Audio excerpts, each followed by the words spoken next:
Hello বন্ধুরা, কেমন আছো? এই যে চলে এসেছি আমরা বাগানের মধ্যে। তোমরা ভিডিওগুলোকে দেখো।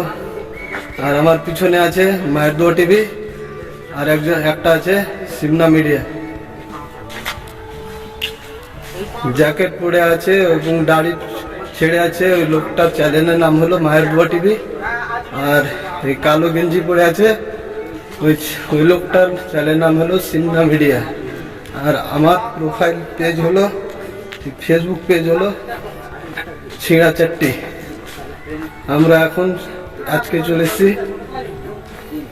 মানিকচক জলসা ভিডিও আপলোড করার জন্য। তোমরা সকলেই ভিডিওগুলোকে দেখো।